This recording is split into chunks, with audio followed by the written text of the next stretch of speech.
Hi, everyone. Welcome to Clutch Entertainment today. And today we're going to be talking about some ways to resolve conflicts in the most efficient ways and some techniques you can use to solve conflicts. Because a lot of people have issues with when you solve a conflict, you have like either your pride's holding you back or it's making you think, oh, I'm better than this person.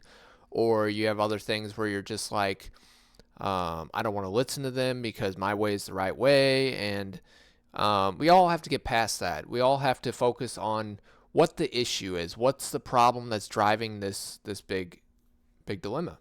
So I'm going to talk about some ways to do that, and let's get right into it. So first off, you want to do the most important thing is when you start having a conflict with someone, you want to listen actively.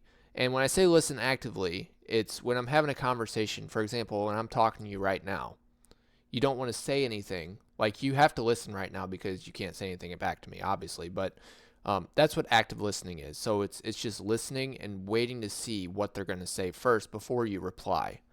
Don't always think about I'm going to say this next right before like they finish talking and already have your resolution in your mind already set, because that's not going to solve anything.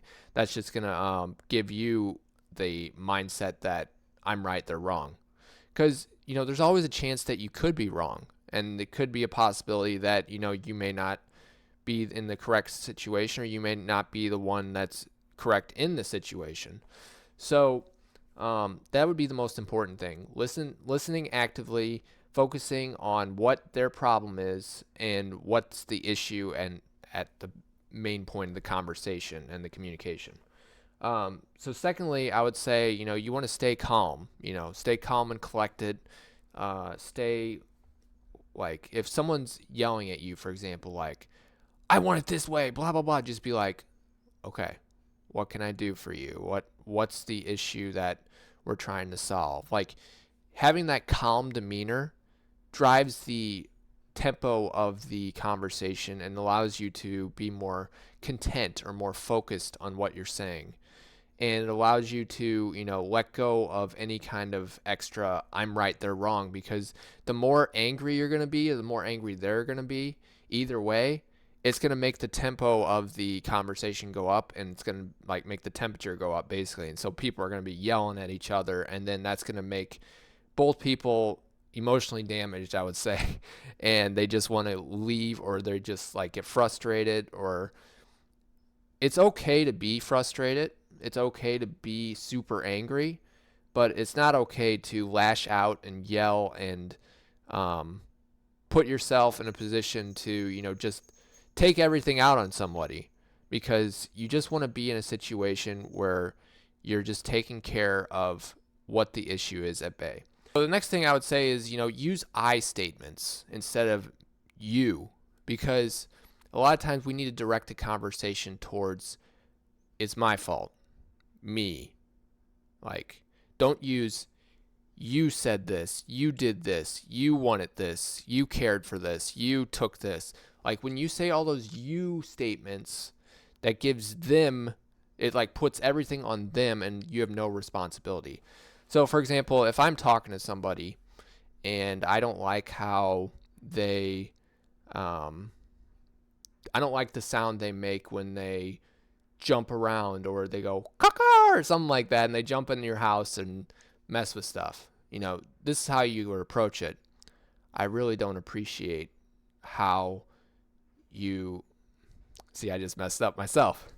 You want to say something like, it really affects me how I feel when you jump, or the sound is hurts my ears. Like, you want to be more of it hurts me, or it bothers me, not you're doing this to me. That's what I mean by the I statements instead of the you statements. That's the best way to focus on that, and the best way to put that in perspective, where it's mostly on you that's the problem, because you're the one that's directing the problem. You're the one that's describing your point of view. So you want to talk about yourself more than putting it on others, because when you put it on others, it makes the other person more confrontational, and then they think, oh, he's attacking me, or she's attacking me. She or is pushing my buttons. They're trying to get to me. I want to get them back. It triggers that revenge or defense mechanism when you hear, you did this, you wanted this, you took this. Like, that's why we got to be careful when we use you and I. Those two different words make a huge difference. Even though they're just two, one of them is just one letter, makes a huge difference. I would say the next thing is, you want to focus on the issue, not the person. So, for example, if I'm mad at how somebody yells, like I was saying before, or they jump in my house, like I was saying before, you want to focus on that specific issue. I don't like the jump or the yelling, not you jump and yell and cause all these issues. See, we're going back to the you statement, and that also affects how a person is going to react. That affects how that person is going to get to you. That affects how that person's focused on the conversation at hand. And we don't want that specific thing to drive them away. We don't want that specific thing to affect our communication in general. So we want to always put things on the issue itself. We want to communicate about the issue, and we don't want to put like everything on them. Putting everything on yourself more so takes the burden off them, and it's more likely that they're going to reciprocate or listen to you more, because people tend to listen more when they're not being pointed at, when they're not being blamed. Because when you're being blamed or pointed at, like I was saying before, it puts the defense mechanism up and nobody's going to listen to you. So that's what we need to do next. And then also we should find ourselves like a common ground, like find ourselves in the middle. What can we do to fix this issue? What can we do to, stop this problem? If we're both having problems with playing a sport, for example, and say Larry over here, just making up a name, say Larry is shooting the ball into the net or trying to shoot the ball and he's not passing it at all. You need to say something like, hey, look, like, I'm your teammate. Please pass it to me. Or, you're not passing it to me. You just need to focus on, like, what can you do to fix that issue? And then if he comes back with something like, oh, I didn't even see you, you don't really know what he's thinking. So it's good to figure out what they're thinking about and what they're planning, to see that common ground and to see what you're planning on doing next. So that helps with the communication and the conflict resolution. I would say the next thing to do is to explore solutions. Like, how can we resolve this issue? What's the best course of action? What's the overall goal that we're trying to do? Just suggest several different questions like that. And then you frame it where you will be in this situation. You'll get to that point, So if you can confidently tell this person, like, we can get to this point, we can do this, we can put ourselves in this situation, it really makes it a lot easier on the other person, and then they'll be more likely to reciprocate the action, and they'll more likely be willing to, work with you. I would say the next thing is, you want to compromise.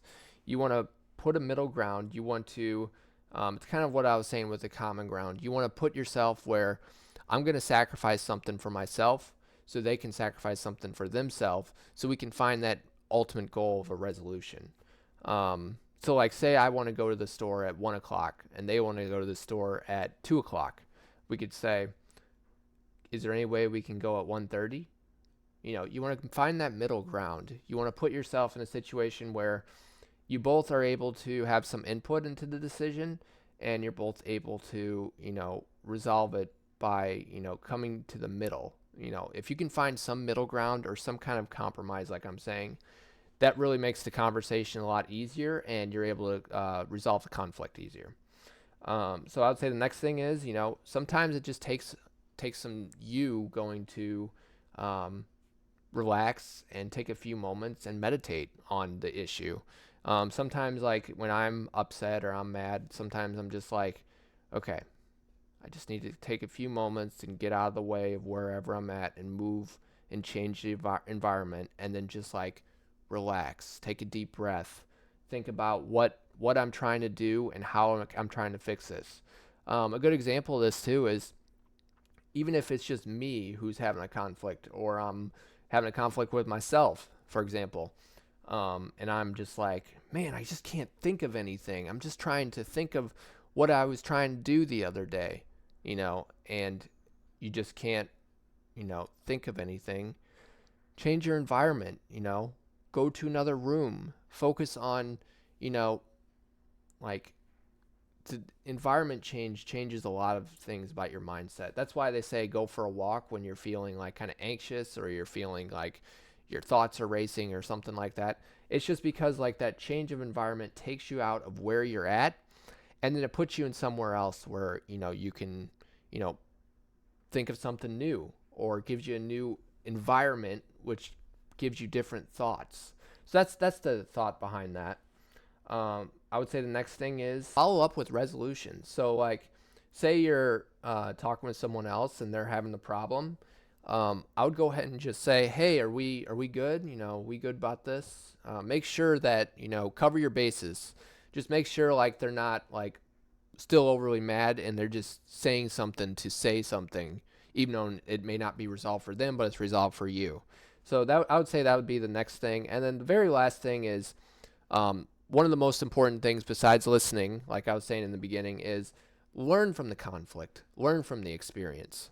Because every time we go through an experience in life, every time we focus on an issue or a problem or something that's been plaguing us, we have an experience with it, and it makes us who we are.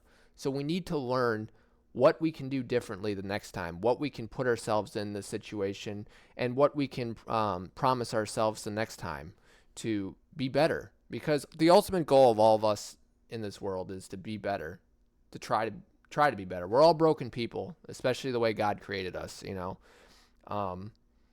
We're God created us as perfect, but we fell to sin, and we're all broken. So we just need to, always try hard, always strive to be better, always focus on what the task at hand is in the present. And we just need to learn overall that, we all are failures sometimes, and we can always be better. So that's the main things with being able to resolve a conflict, is putting yourself out there, putting yourself to listen to them, and to, overall be a team player and compromise and learn from what you did. So I hope this helped you today. Thank you for watching Clutch Entertainment today. And if you have any questions, you can like and subscribe to, and put a comment in the comment section below. But hopefully you have a good rest of your day, and I'll see you next week. Thanks. Bye.